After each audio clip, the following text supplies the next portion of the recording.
A desperate millionaire awaits an international investor who promised to save his company from collapse. The visitor arrives early, bringing expensive wine to celebrate the partnership. When the millionaire arrives, the investor pours the wine. And just then, the cleaner's daughter bursts into the room, pretending to trip, deliberately spilling the wine on his suit, and whispers, "Sir, I'm sorry for the accident." He grows angry. But when she leans to his ear and murmurs, "I saw him putting something in your glass," the atmosphere turns deadly tense. The fine rain beat against the windshield of the luxury sedan, each drop an insistent reminder of the time Arthur Warren had lost. It was 4 in the afternoon on a grey Thursday, and he was, as always, running late. The New York City traffic crawled, indifferent to his urgency, a metallic, impatient mass that mirrored the knot in his stomach. He gripped the leather steering wheel, his knuckles white. The phone screen beside him flashed with email and meeting notifications, each one another brick in the wall he'd built around himself since Helena was gone.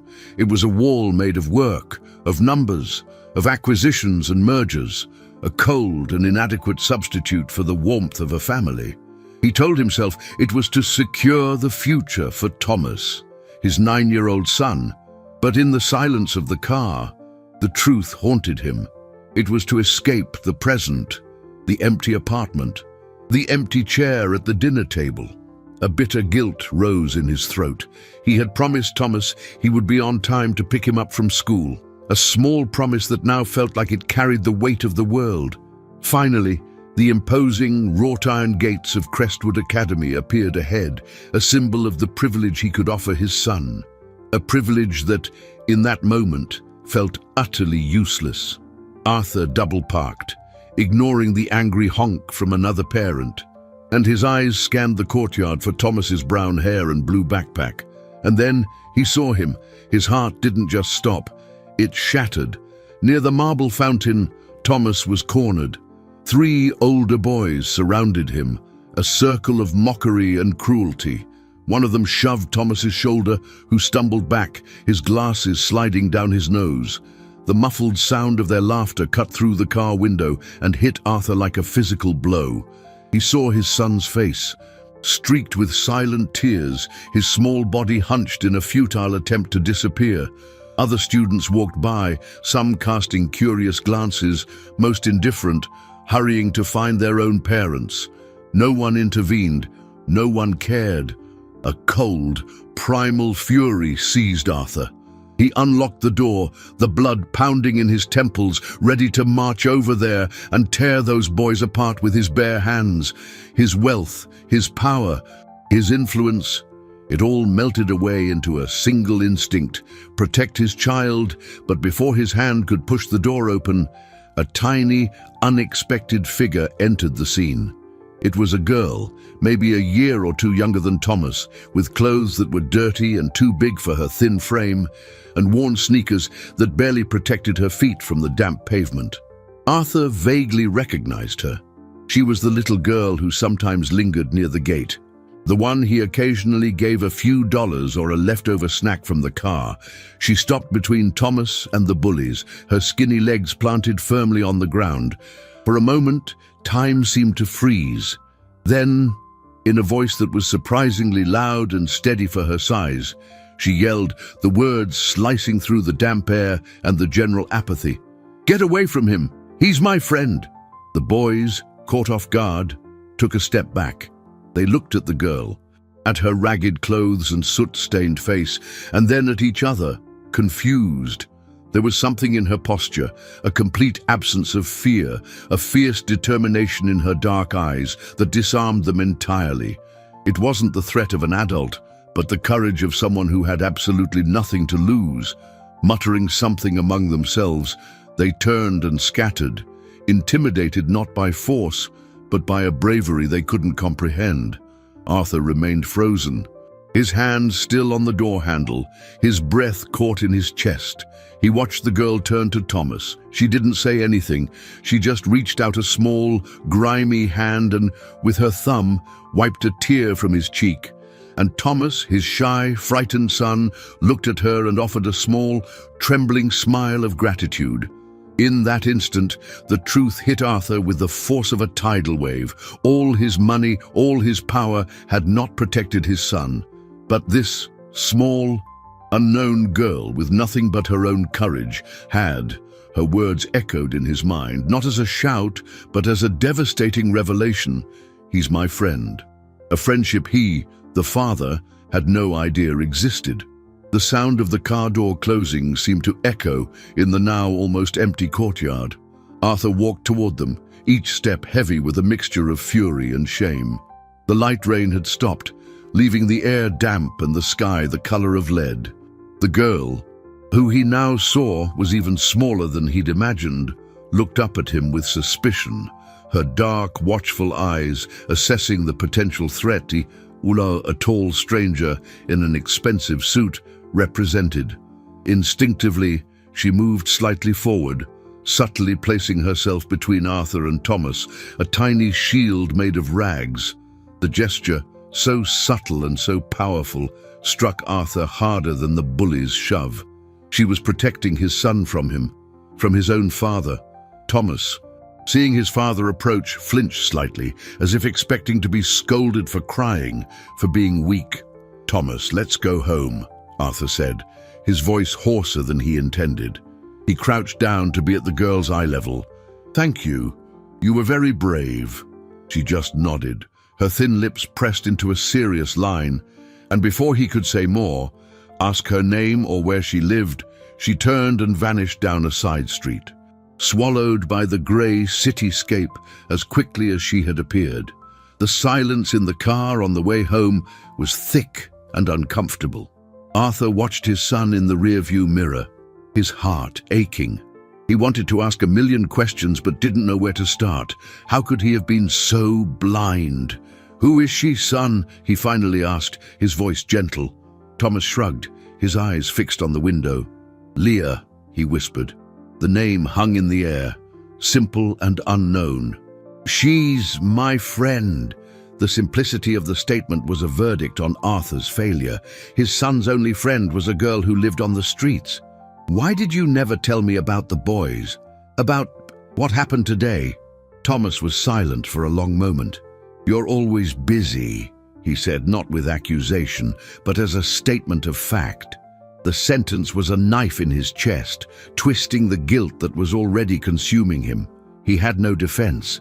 It was the truth. He wore his work like armor, but now he saw that the armor kept him from feeling what mattered most. When they arrived at the luxurious, silent penthouse, something remarkable happened. Instead of retreating to his room as he usually did, Thomas went to the living room, took out his sketchbook, and began to draw with a concentration Arthur hadn't seen in months.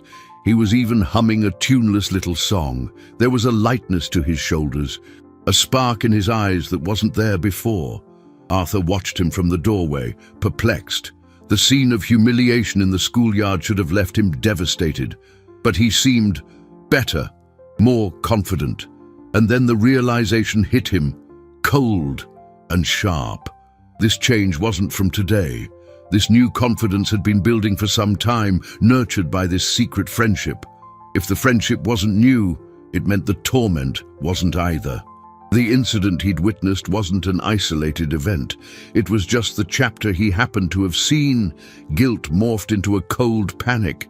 How long had this been going on? Right under his nose, he approached slowly, sitting on the edge of the sofa. "Thomas," he began, his voice trembling, "this friendship with Leah, has it been for a long time?" Thomas looked up from his drawing, a surprisingly detailed sketch of a girl with a brave smile. "A few weeks," he said. Arthur took a deep breath, gathering the courage to ask the question he dreaded most. "And the other boys? How long have they been bothering you?" Thomas looked down at the paper, the pencil stopping in his hand. He hesitated, his lower lip trembling. Since Mom was gone. Time stopped. Years, not weeks or months, years of silent suffering that he, in his fog of work and grief, had been completely unable to see. The pain of the revelation was physical. a crushing weight on his chest. He couldn't fix this with a wire transfer or a call to his lawyers. That night, driven by a desperation he hadn't felt since he'd lost Helena, Arthur grabbed his car keys. He didn't know what he was going to do, but he knew he couldn't stand still. He drove back to the neighborhood around the school, cruising slowly through the dark, damp streets. Under the yellow glare of a streetlight, in front of a closed bookstore, he saw her. Leah was huddled under the awning, shielded from the drizzle, but not for the reason he expected. In her lap, illuminated by the weak street lamp, was a thick, worn-out book, and her small eyes moved rapidly across the pages, absorbed in a world no one would imagine she could reach. Arthur parked a safe distance away, the engine off, and just watched. The image of that child, alone in the cold night, lost in a book, was so incongruous and heartbreaking that he felt a lump in his throat. Her clothes were damp, her tangled hair stuck to her forehead, but none of it seemed to bother her. Her entire universe was contained in those yellowed pages. He wondered what story held her so captivated. What adventure was carrying her away from the cold concrete and the indifference of the city? He stayed there for almost an hour, an invisible spectator, as she read with an intensity he rarely saw even in the most dedicated executives at his firm. Finally, with a yawn that shook her small frame, she carefully closed the book, placed it inside a plastic bag to protect it from the damp, and nestled into a doorway, using her tattered backpack as a pillow. Her vulnerability hit him full force. She was a child, alone. He fought the urge to get out of the car, to take her somewhere warm, to give her a meal. What would he say? How would he explain his presence there, lurking in the dark? Frightening her was the last thing he wanted to do. The next morning, guilt and restlessness drove him back to the same spot. Leah was gone.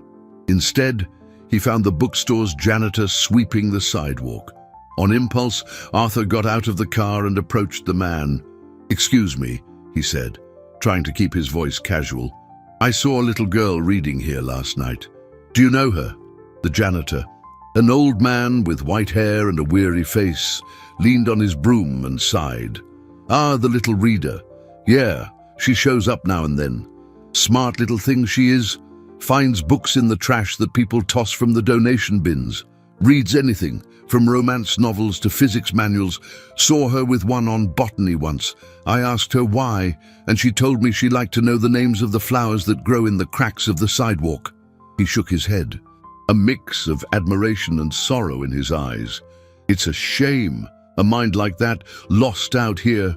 The man's words confirmed Arthur's impression and deepened it.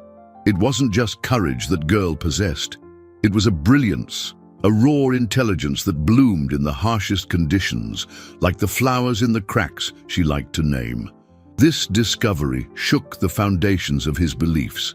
Arthur, a man who valued education above all, who paid a fortune for his son to have access to the best teachers and resources, was confronted with the reality of a self-taught child learning from society's cast-offs. His worldview, compartmentalized into boxes of social status and opportunity, began to crumble.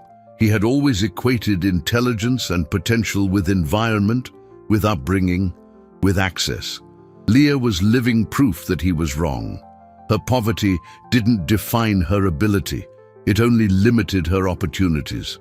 The image of her reading under the streetlight merged with the image of his son, crying in the schoolyard, and he understood that both children were victims of a system he, in a way, helped perpetuate. A system that valued appearance over substance, that insulated the privileged and ignored the needy. When he went to pick up Thomas from school that afternoon, he arrived early. He saw Leah sitting on a bench across the street, waiting. Thomas ran to meet her as soon as he came through the gate, his face lighting up. They didn't say much, but Thomas handed her the apple from his lunch and a small, colorfully covered book. Leah accepted it with a genuine smile, a flash of joy in her eyes that transformed her grimy face. Arthur watched the exchange from his car, his heart heavy. It was a pure, simple friendship based on a connection that transcended their vastly different realities. He wasn't the only one who noticed, however. Across the courtyard, he saw a group of impeccably dressed mothers looking toward the children. Their faces held not sympathy, but disapproval. They whispered among themselves, casting judgmental glances at the ragged girl and then at Thomas.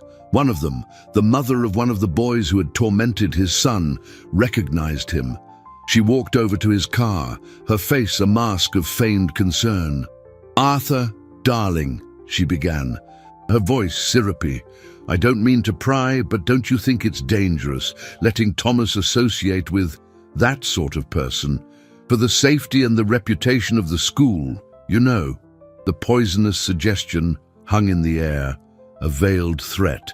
The subtle but powerful social pressure was beginning to form, and Arthur realized that Leah's courage had solved one problem but created another, far larger and more insidious. He was being forced to choose a side, and whatever choice he made would have profound consequences. That sort of person. The words from Catherine, the bully's mother, echoed in Arthur's mind all the way home, acidic and revealing. She didn't see a brave, intelligent child. She saw only dirt, poverty, a threat to her pristine, protected world.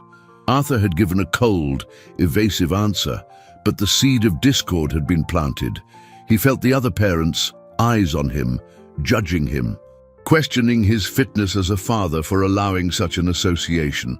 Privilege, he realized bitterly, came with a set of unwritten rules, and he was on the verge of breaking them. The pressure wasn't just about reputation. It was a force aimed at isolating and excluding, at reinforcing the invisible barriers that separated their worlds. He looked at Thomas in the back seat, engrossed in the book Leah had lent him, a field guide to urban birds. His son's genuine joy, something he hadn't seen in so long, was worth more than the approval of all those people combined. Yet he knew the battle was just beginning.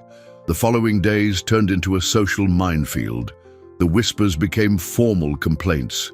First, an email from the Parent-Teacher Association, phrased in polite language, expressing concern over the presence of unauthorized individuals in the school's vicinity. Then, a call from the headmistress, Mrs. Caldwell, a woman whose spine seemed to be made of rules and regulations.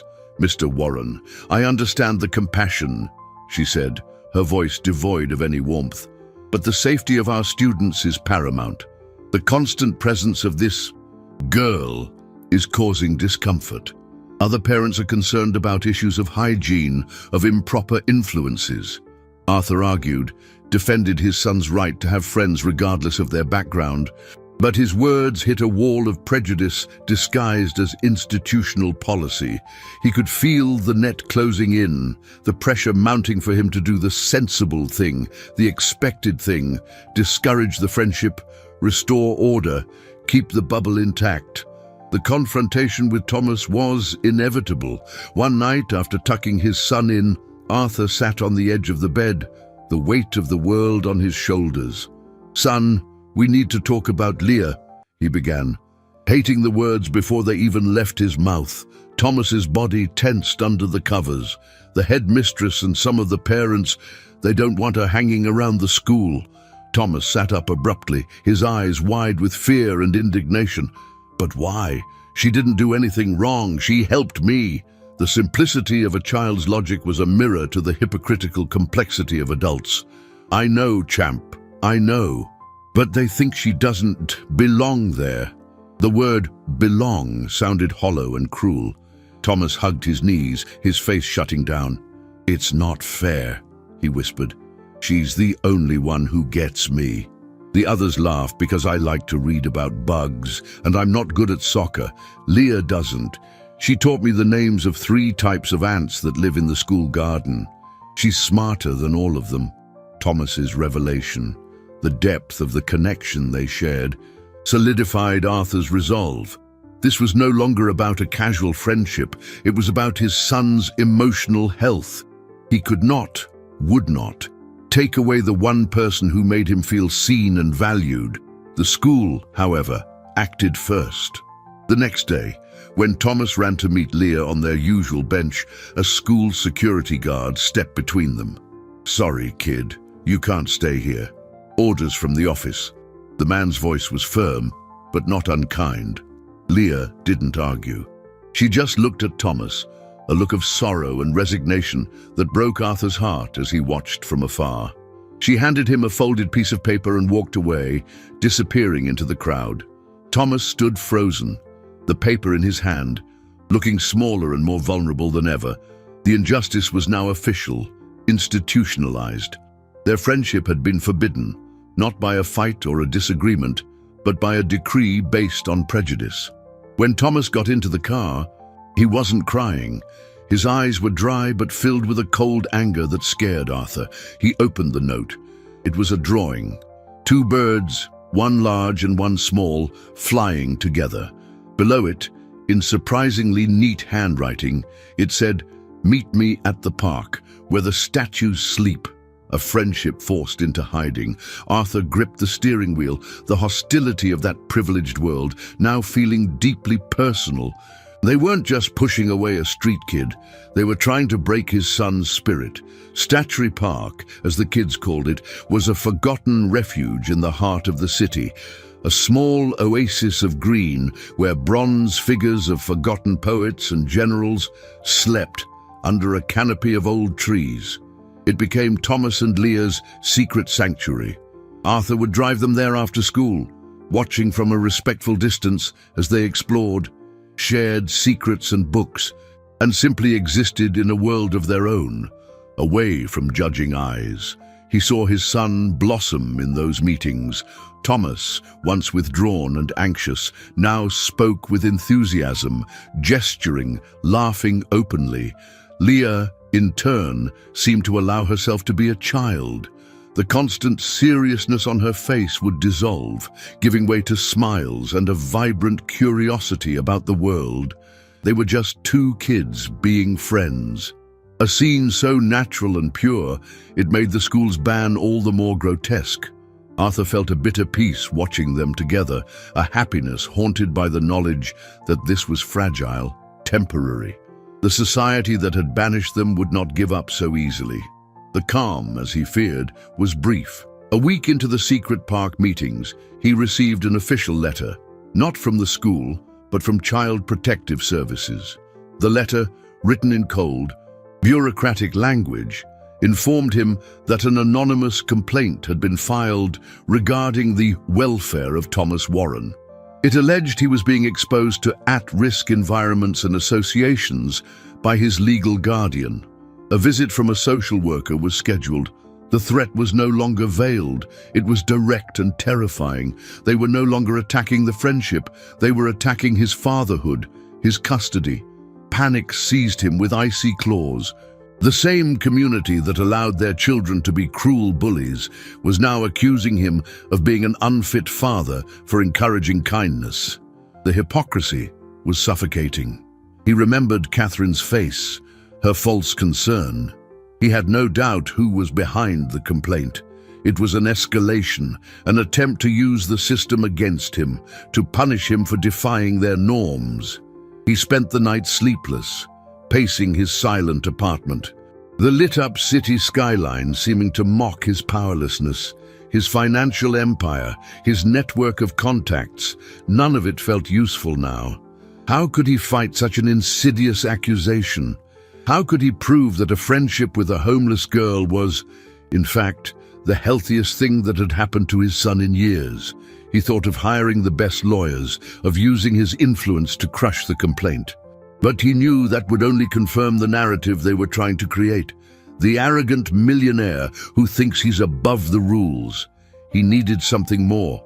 He needed to understand who Leah was, where she came from. Her vulnerability was the weak point in his defense.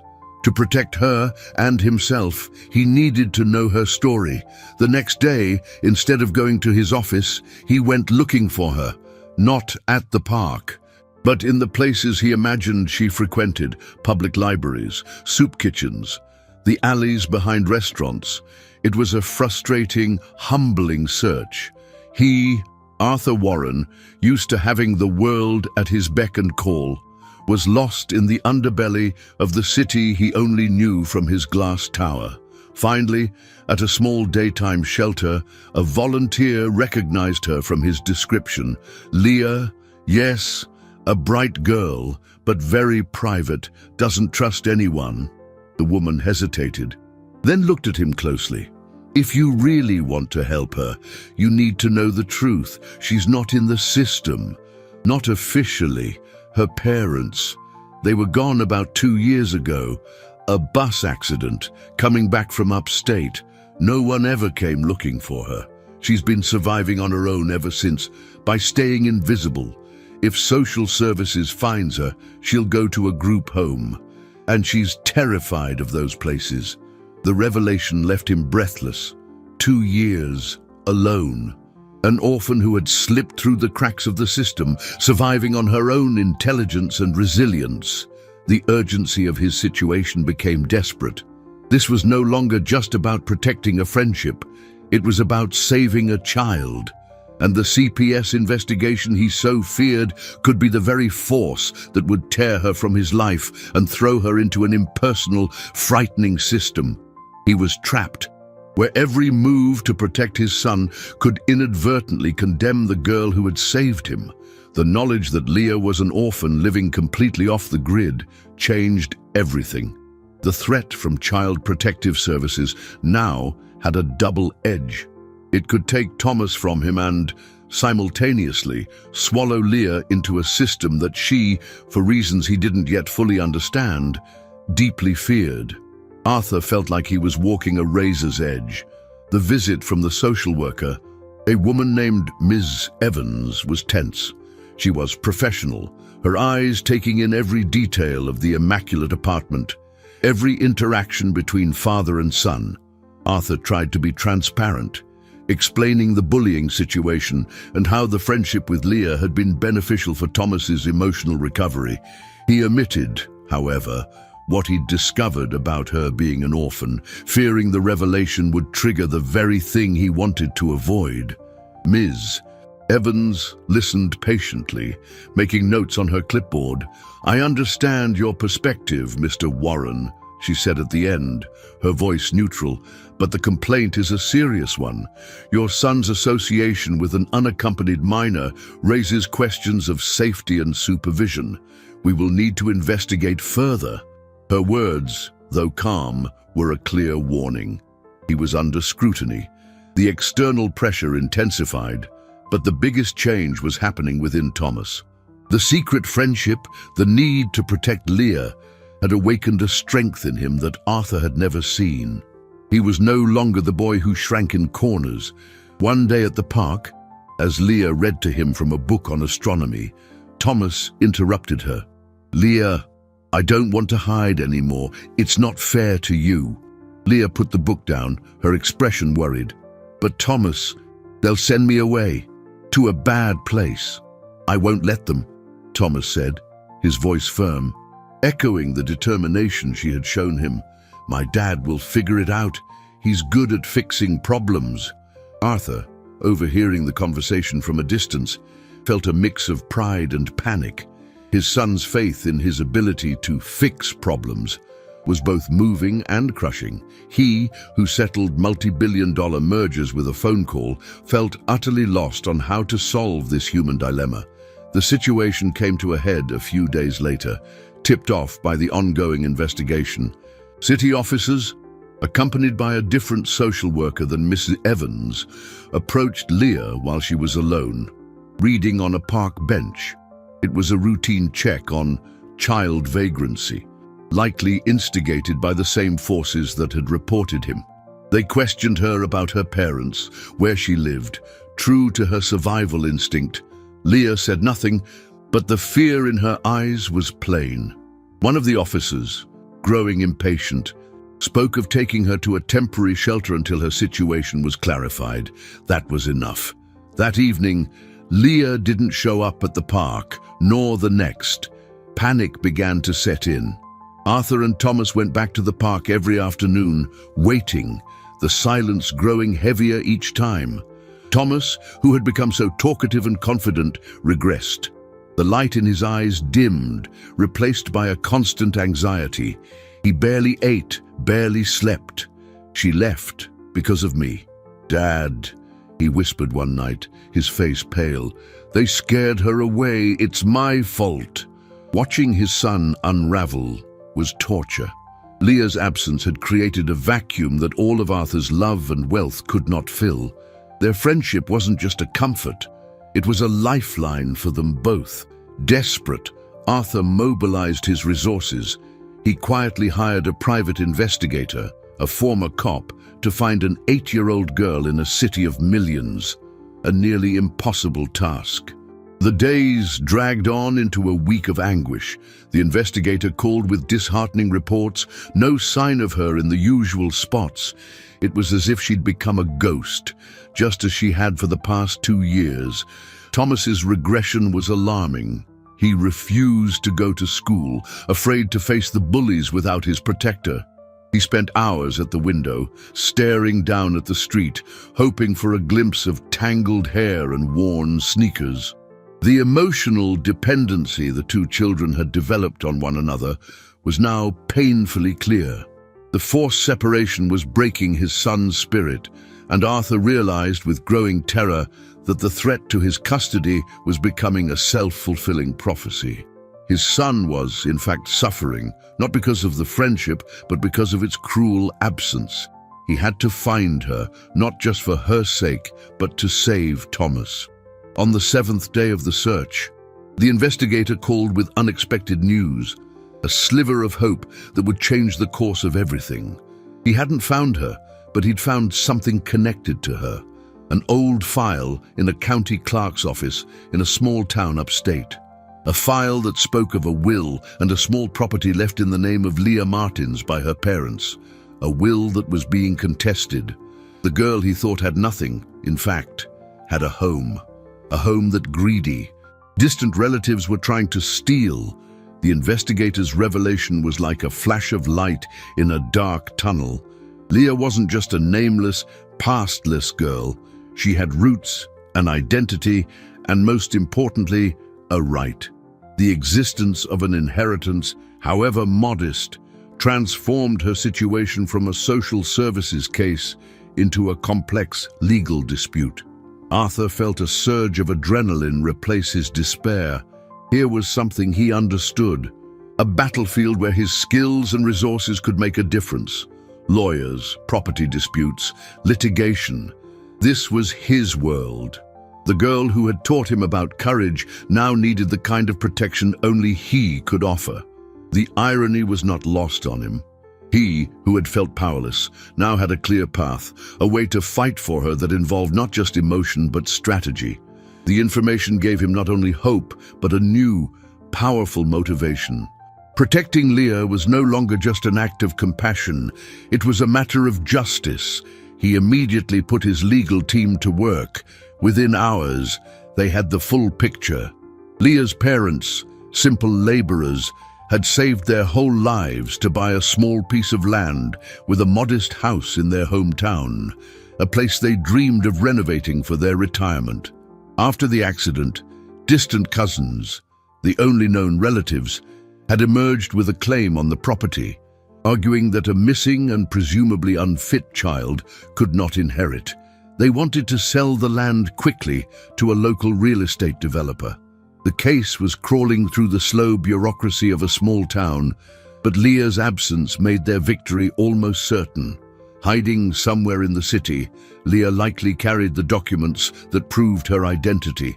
The only real obstacle to her relatives, greed, her invisibility, which had been her survival tool, was now the weapon her relatives were using against her. While his lawyers dove into the paperwork, Arthur focused on the search.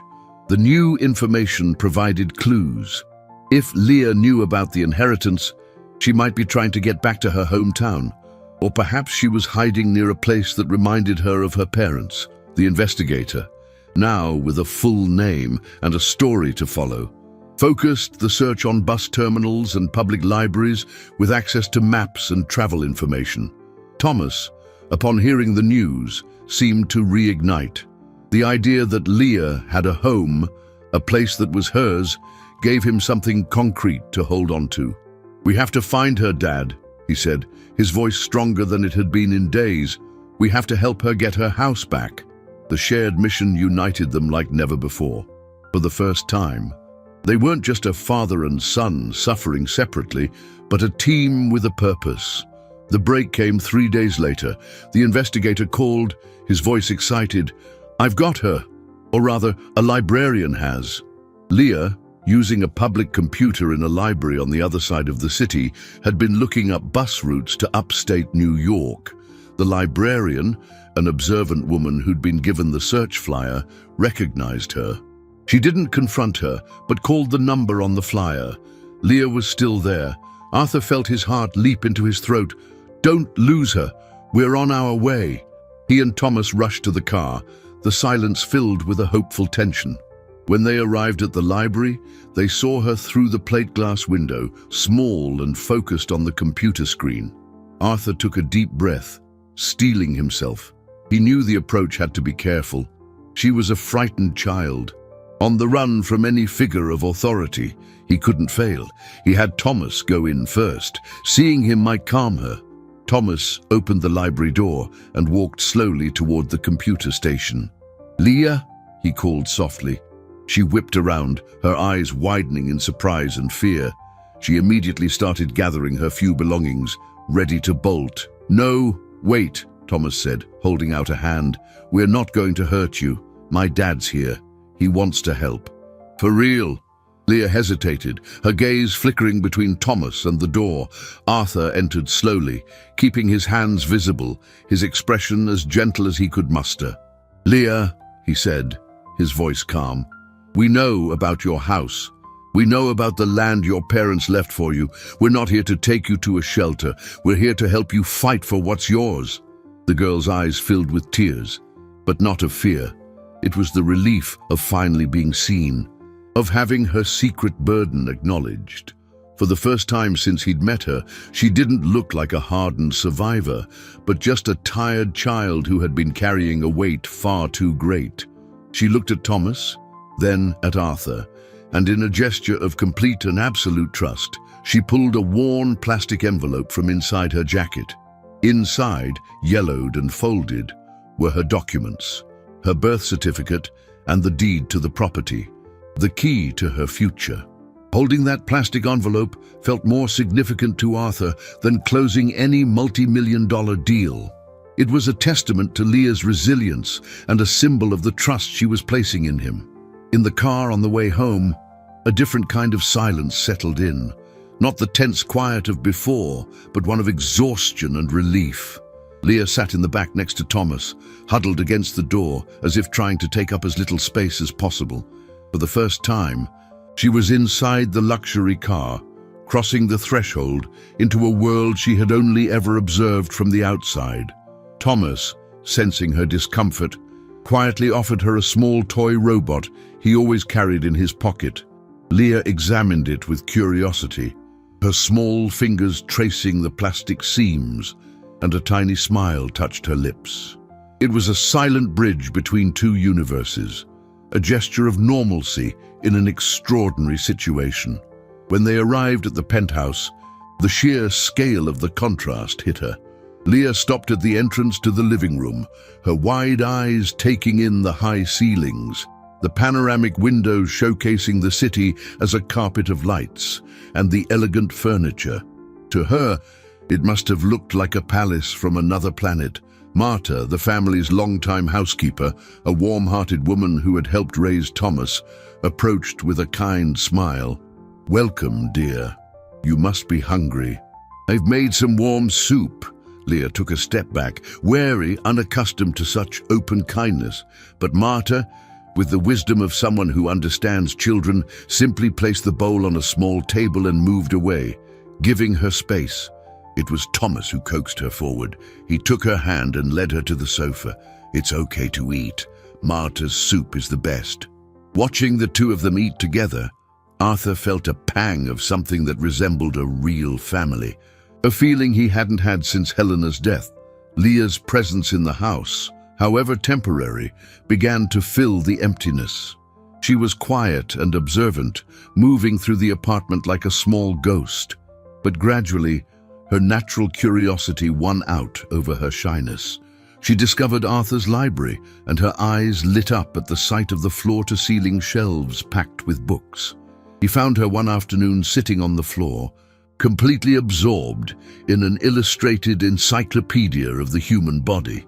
"I like to know how things work on the inside," she explained, without looking up from the page. Arthur started spending more time at home, cancelling meetings and delegating tasks. He would sit with them as they did homework, or in Leah's case, as she devoured books far beyond her grade level. He learned about constellations, about the life cycle of butterflies, about dormant volcanoes. All through her relentless questions and the answers they looked up together, he was reconnecting not just with his son, but with a world of wonder and discovery that his work had made him forget. While domestic life found a new, fragile equilibrium, the legal battle intensified. Arthur's lawyers filed an immediate motion to contest the relatives' claim and petition for temporary guardianship for him, arguing it was in the child's best interest. The reaction from the other side was swift and vicious. They countersued, not just in court, but in the court of public opinion. The story was leaked to a local gossip blog. "MILLIONAIRE tries to seize orphan's inheritance to cover up neglect of own son." The narrative was twisted and poisonous, painting Arthur as a manipulator and Leah as a pawn. The news spread like wildfire through the small, interconnected world of the city's elite. The pressure from the school, which had subsided, returned in full force. The headmistress, Mrs. Caldwell, called again, her voice frigid. "Mr. Warren, this situation has become untenable. The school's name is being associated with a scandal. We need you to take definitive action." The definitive action, she implied, was clear. Distance yourself from the girl, drop the fight, get back in your gilded box. The slander, however, had an unexpected effect. It exposed the hypocrisy of his accusers in a way Arthur hadn't anticipated. One night, while reading the malicious online comments, he found something that made him pause. One of his lawyers had alerted him to a connection. He searched the names. The real estate developer that wanted to buy Leah's land was partially funded by an investment consortium, and one of the primary investors in that consortium was the husband of Catherine, the very woman leading the smear campaign against him at the school. This wasn't just about social prejudice. There was a direct financial motive to discrediting him and ensuring Leah lost her inheritance. The fight wasn't just about morality. It was about greed. The same greed that allowed their children to bully a sensitive boy was the greed trying to steal an orphan's only birthright. Arthur's rage crystallized into a cold, steel-like resolve. They had made a mistake.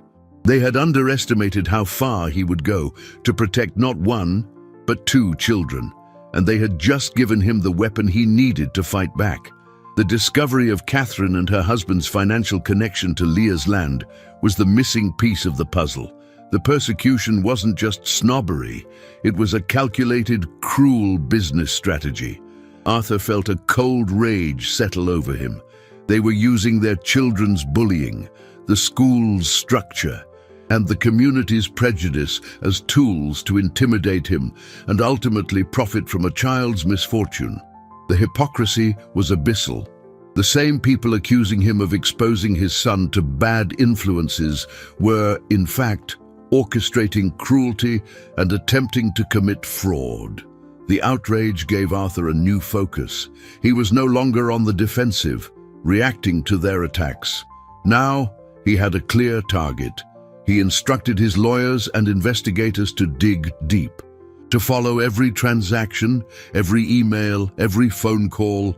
"I want everything," he said on a call, his voice low and dangerous.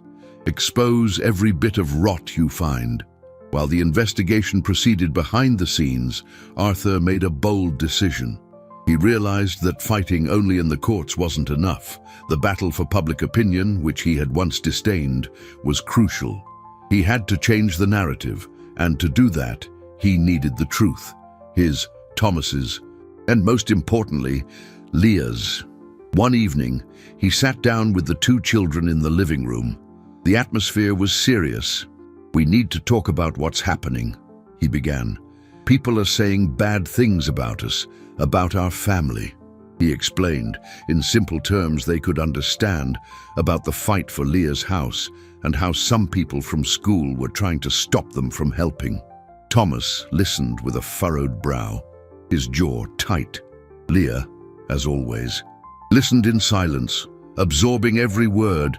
"Those people, the parents of the boys who hurt you, Thomas, are the same ones who want Leah's house," Arthur continued, watching their reactions. "They're lying so that we'll give up." He saw understanding spark in Thomas's eyes. The injustice was no longer an abstract concept. It had a face, the face of his tormentors and their parents. "That's evil," Thomas whispered. Arthur nodded. "It is. And that's why we can't hide anymore. We need to tell our story." He looked at Leah, the hardest part of the conversation. "Leah, this means people will know about you living alone. It's going to be hard and maybe scary, but it's the only way we can show them the truth." Leah was silent for a long time, her eyes fixed on a distant point. Arthur held his breath, knowing he wouldn't force her. The choice had to be hers. Finally, she lifted her chin, a spark of the fierce determination he'd seen in the schoolyard glowing in her eyes. "They can't hurt Thomas anymore," she said, her voice quiet but firm. "If telling the truth will stop it, then I'll tell it." With Leah's blessing, Arthur acted. He contacted a respected investigative journalist, known for her integrity and her reporting on social issues. He didn't give her a sensational, exclusive interview. Instead, he gave her access to his lawyers, to the documents on the land dispute, to the proof of the financial connection, and, very carefully, he arranged for the journalist to meet the children with a child psychologist present to ensure their well-being. It wasn't a formal interview. It was a conversation. The journalist, a kind, perceptive woman named Clara, simply listened. She listened as Thomas described, in a trembling but brave voice, the years of silent bullying. And she listened as Leah told her story, not as a victim, but as a survivor, describing how books were her companions and how her friendship with Thomas made her feel less alone. The report was published the following Sunday on the front page of a major newspaper. It wasn't sensationalist. It was a powerful, detailed account of the hypocrisy of a privileged community, the cruelty of institutionalized bullying, and the unlikely friendship that blossomed in the midst of it. The story exposed the greed behind the land dispute and painted a devastating portrait of parents who, while preaching about safety and propriety, allowed their own children to be agents of torment. The reaction was immediate and overwhelming. The tide of public opinion turned completely. The school was flooded with calls from furious parents, not at Arthur, but at the administration and the implicated families. Child Protective Services, now under a media spotlight, reassessed its position. The anonymous complaint began to look exactly like what it was, a weapon in a campaign of harassment.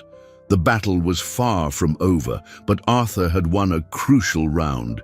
He had taken the fight out of the shadows and into the uncomfortable glare of the truth. And at that moment, something even more unexpected happened. Someone from Leah's past, someone she thought she had lost forever, read the report and recognized her parents' name. An old neighbor and her mother's best friend who had moved from the small town years ago and lost touch, saw the photo of the determined-eyed little girl and knew, with a certainty that shook her heart, that she had to do something. Clara's report resonated through the city like a stone dropped in a still pond. The ripples reached every corner of Arthur's world. His office phone rang off the hook. But instead of the angry calls from before, they were messages of support from strangers, from other parents disgusted by the exposed hypocrisy, and even from a few business contacts who commended him on his integrity. The silence from Catherine and her allies was deafening. They had gone to ground, retreating into the shadows, undoubtedly planning their next move, but for now they were wounded. Arthur felt a grim satisfaction, but knew the war wasn't won. The legal battle for Leah's guardianship and his own reputation as a father still loomed. It was in the midst of this tense calm that the call that would change everything came. It was Clara, the journalist. "Arthur, I have something for you, something important. A woman called me after reading the piece. Her name is Isabel. She says she was Leah's mother's best friend." Arthur's heart leaped. A mix of hope and skepticism. So many things could be a setup. It could be a scam, someone trying to take advantage of the situation. "Do you believe her?" he asked, his voice controlled. "I do," Clara said with conviction. She sobbed on the phone for 10 minutes. She told me details about Leah's childhood, about the nickname her mother used, things no one could know. She moved to the city a few years ago, before the accident, and lost touch. She's beside herself with guilt and desperate to help. She wants to meet you. They arranged to meet the next afternoon at a discreet cafe far from their usual neighborhoods. Arthur decided to go alone first. He needed to vet this woman, to protect Leah from any further disappointment. Isabel was a woman in her early 50s, with a kind face etched with worry lines and a warm smile that didn't quite reach her sad eyes. She stood as Arthur approached the table, her hands twisting a paper napkin. "Mr. Warren," she said, her voice thick with emotion. Thank you for finding her. I looked for her after I heard about the accident, but no one knew where she'd gone." The tears she'd been holding back finally fell. She told stories of Laura, Leah's mother, of their friendship since childhood, of the dreams they'd shared. Laura and her husband, they loved that girl more than anything, Isabel said, her voice filled with a genuine ache. That piece of land wasn't about money. It was Leah's future. They were going to build a house with a big garden for her to run in, with a swing and a tree, to know that those vultures are trying to steal it from her. She couldn't finish the sentence. Arthur listened, his skepticism dissolving with every word, every shared memory that painted a vivid picture of the family Leah had lost. Isabel was not a threat. She was a blessing, a living witness to the love that had surrounded Leah, a voice from the past who could secure her future. "I'll testify," she said firmly, wiping her eyes. "I will tell the judge who Leah's parents were and what they wanted for her. And I will tell them who that little girl's heart belongs to." Arthur felt a wave of relief so intense it left him momentarily speechless. Isabel was more than a witness. She was a connection, a link to Leah's roots. But at the same time, a new worry surfaced. How would Leah react to this? The girl was just beginning to build a new sense of stability, of belonging, with him and Thomas. The arrival of someone from a painful past could be deeply destabilizing. When Arthur got home that night, he found Thomas and Leah sitting together on the living room rug, building a fantastic city out of wooden blocks. The scene was so peaceful, so normal, it made his heart ache. They had created their own safe little world here, a refuge from the storm outside. He hated to be the one to bring news that might shatter that peace. He took a deep breath, the weight of his responsibility heavy on his shoulders. "Leah," he called softly. They both looked up at him, their play interrupted. "Can we talk for a minute? I have to tell you something. I met someone today, a friend of your mother's." Leah stared at him, the open, trusting expression he'd grown to love, completely unaware of the news that was about to shake the foundations of her small, newly rebuilt world. Arthur's words hung in the air, displacing all the oxygen in the room.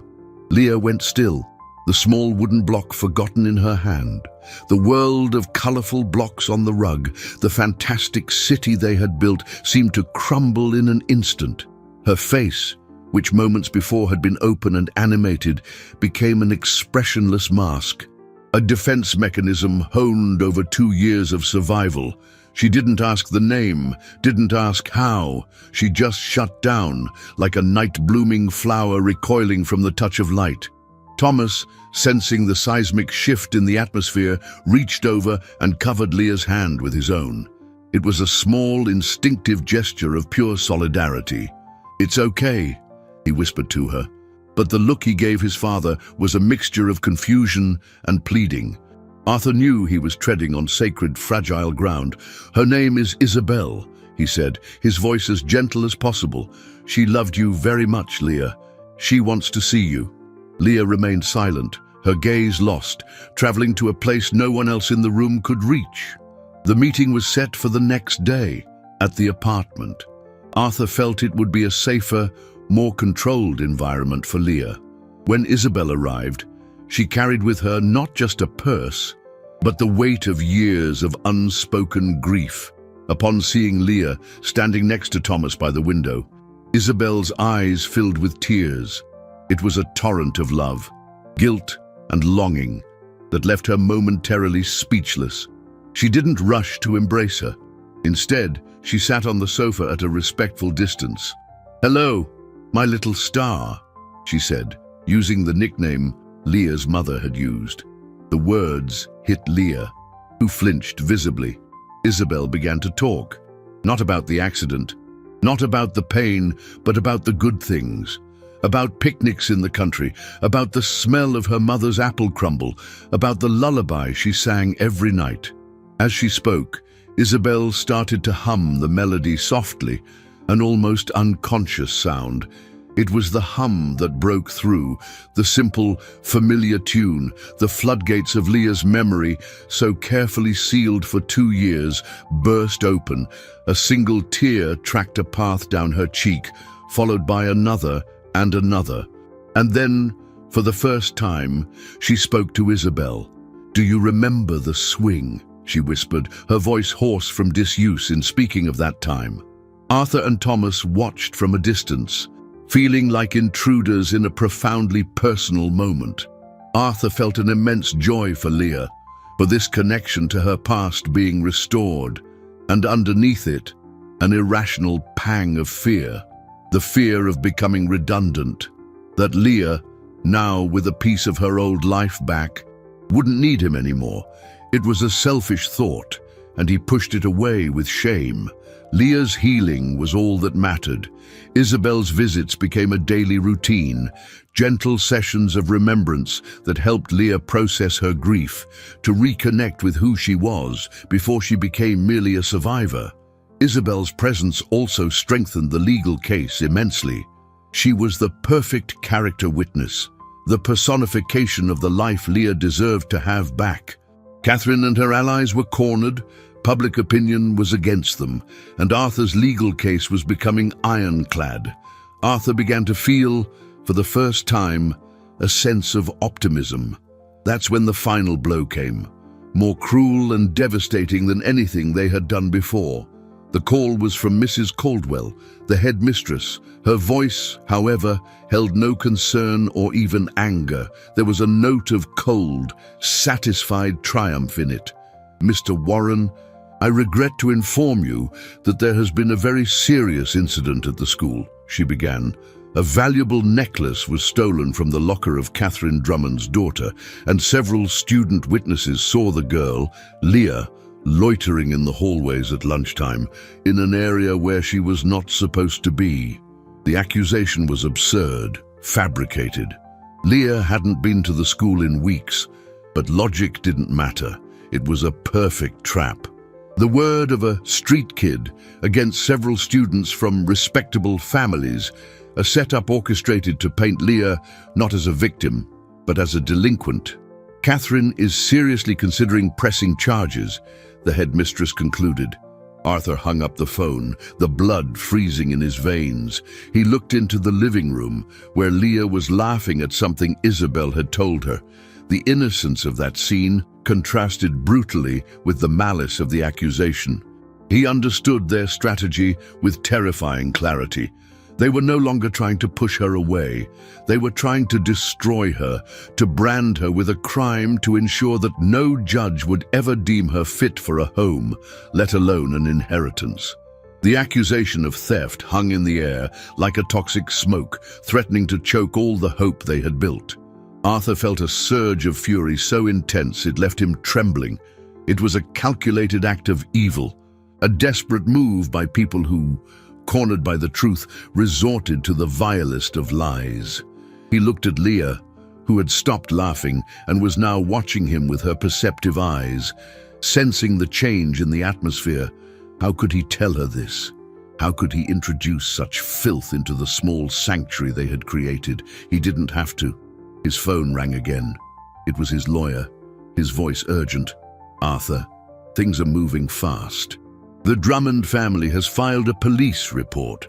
They're using it to file an emergency motion in the custody hearing, claiming Leah is a dangerous, delinquent influence. The hearing has been moved up to tomorrow. The timeline, which should have given them weeks to prepare, had been compressed to less than 24 hours. The trap had been sprung. Panic threatened to overwhelm him, but a glance at Thomas's face, pale and frightened beside him, anchored him. He could not fall apart.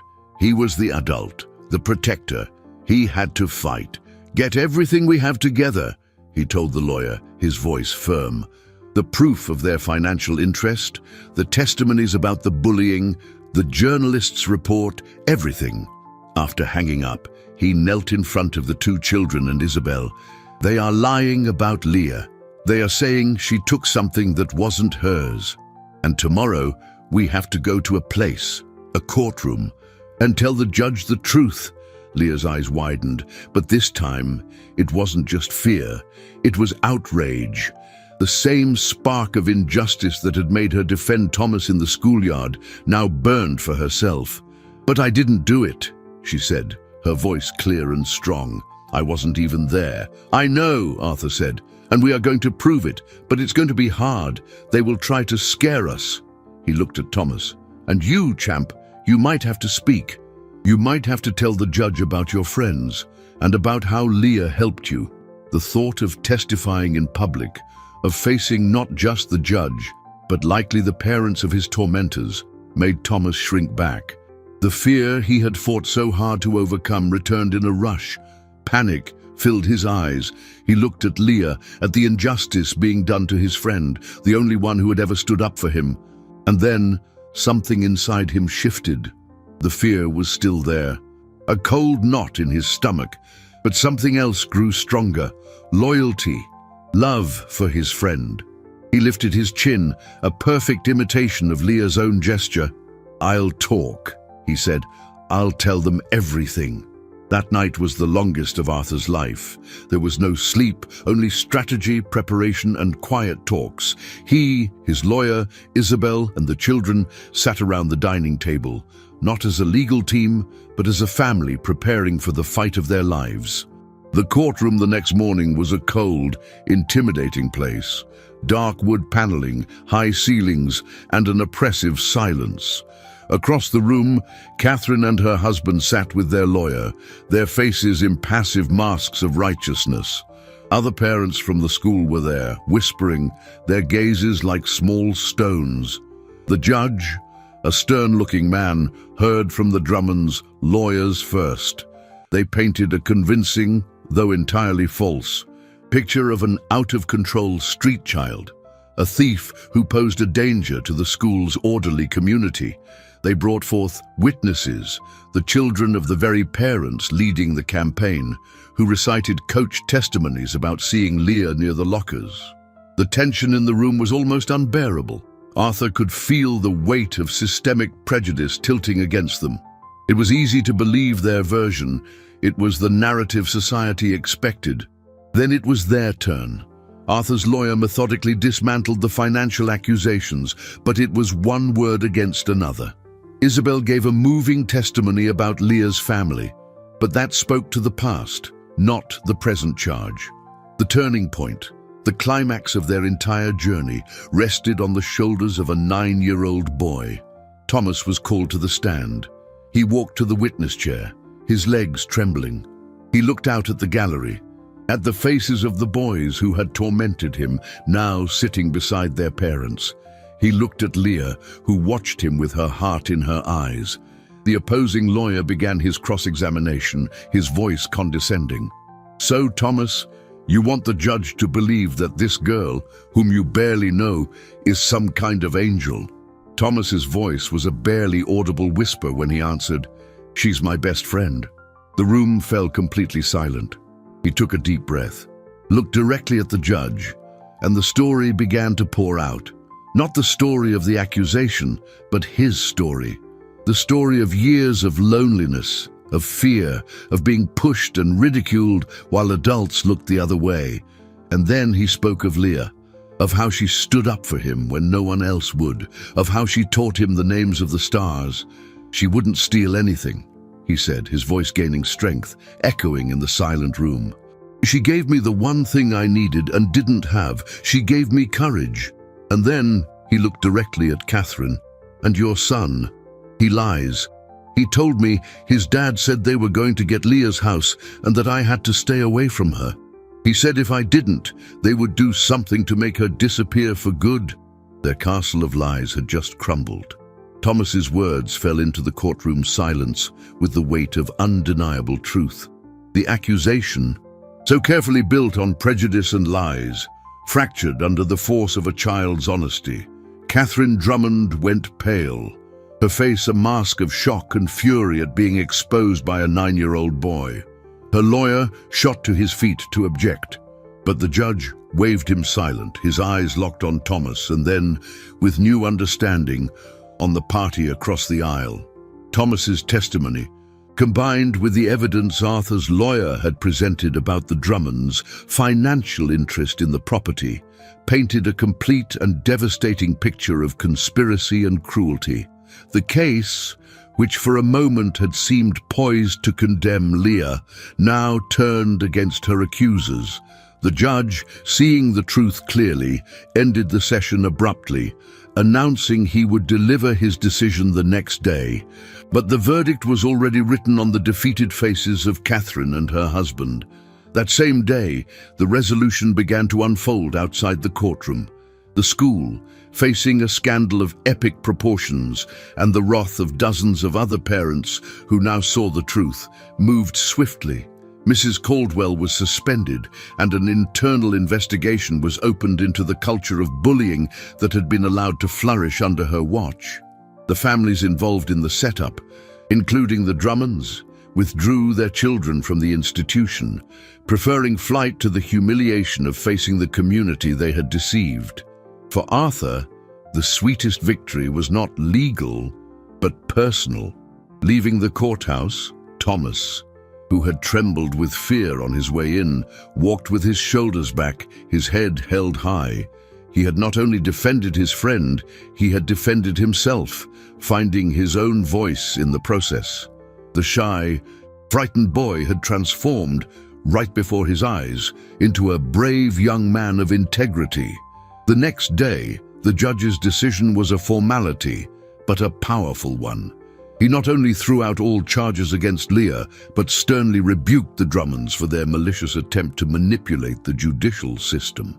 He granted Arthur temporary guardianship of Leah, praising his dedication to protecting the well-being of both children, and most importantly, he issued a court order protecting Leah's inheritance from any further claims, ensuring her parents' dream would be preserved until she was of age to decide its future. The legal and social battle was won. Each character's narrative arc found its resolution. Leah, the girl who was invisible, was now seen and protected, her identity and future secure. Thomas, the boy who was a victim, had found his strength and become a hero in his own right. And Arthur, the father who used money as a substitute for presence, had learned the true meaning of protection and family. He realized his greatest acquisition was not his business empire, but the small, unlikely family he had formed. That night, the apartment wasn't silent. It was filled with life.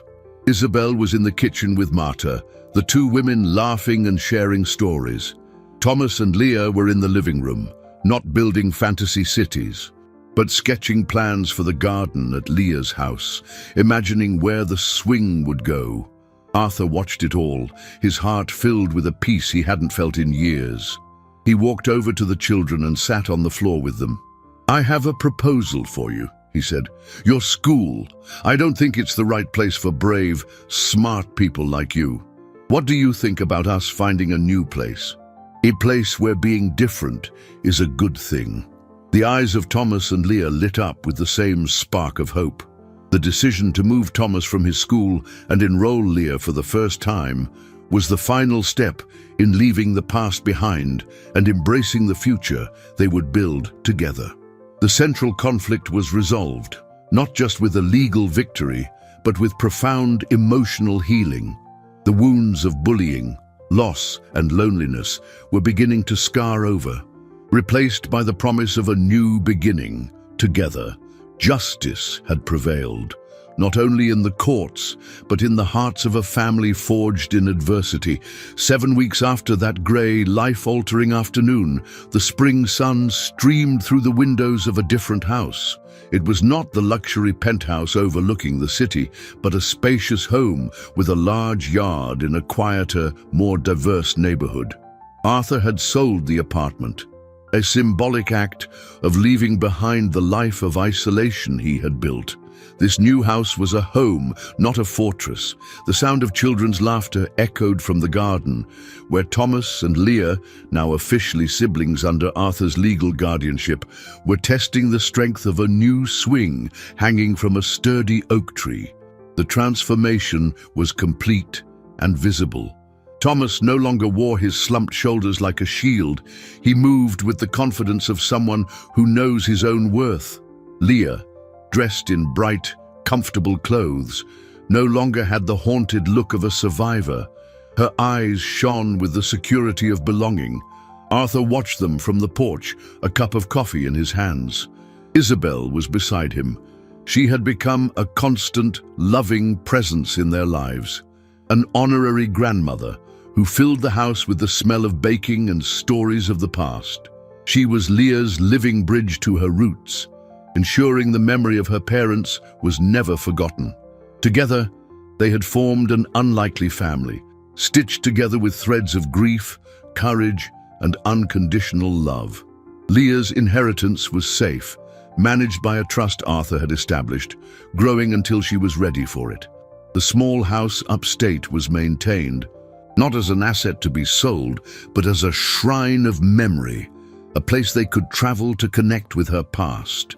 The most profound change, however, was within Arthur. He had restructured his professional life, delegating most of his daily responsibilities to focus on what truly mattered. His new project was not a corporate takeover, but a foundation established in honor of Leah and her parents. The Apex Opportunity Project, ironically using a word similar to the school that had rejected them, provided scholarships and educational programs for vulnerable children. The project's director was Leah. Not officially, of course, but she was its inspiration. On Saturdays, they would go together to shelters and community centers. Leah, with her encyclopedic intelligence and hard-won empathy, taught other children how to read, how to stand up for themselves, how to find their voice. The girl once cast off by society was now a leader, empowering others to overcome the same barriers she had faced. The final scene unfolds on a sunny Saturday afternoon in the yard of a community center.